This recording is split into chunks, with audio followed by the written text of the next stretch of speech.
Meski di tengah naiknya kasus positif COVID-19 di Aceh, Dinas Kebudayaan dan Pariwisata Aceh masih tetap melaksanakan Festival Ramadan di Taman Budaya Banda Aceh. Walau dibatasi pengunjung, kegiatan ini tidak bisa menghindari kerumunan. Di lokasi kegiatan, panitia telah menyiapkan tim COVID-19. Selain itu juga disediakan tempat cuci tangan dan bagi pengunjung diukur suhu tubuh. Namun masih saja tetap ada pelanggar prokes di lokasi ini. Untuk masyarakat atau pengunjung, di mana seharusnya satu meja itu isinya hanya 4 atau 5 kursi, tapi ada sebagian masyarakat yang mau narik kursi, jadinya 7, lebih dari kapasitas seharusnya. Jadi kami dari tim Satgas paling akan menegur meja-meja yang sudah melebihi kapasitas. Masih sangat banyak kita jumpai masyarakat yang tidak mematuhi protokol kesehatan, seperti tidak memakai masker, masih berkerumunan di warung-warung atau di tempat-tempat keramaian.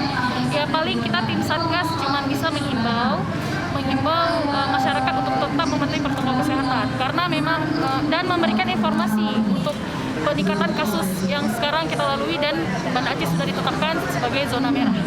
Istri Gubernur Aceh, Diah Erti Idawati yang hadir di acara ini berharap pengunjung tetap menerapkan protokol kesehatan.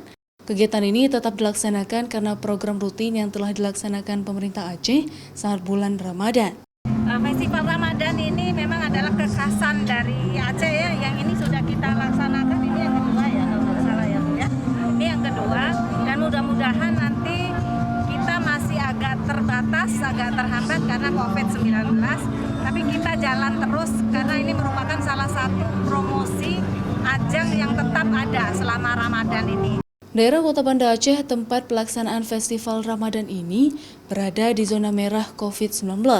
Menurut data pemerintah Aceh, kasus positif bertambah di Banda Aceh hingga 1 Mei berjumlah 28 orang. Rata-rata kasus mencapai 3.274 kasus. Syahril, Kompas TV, Banda Aceh.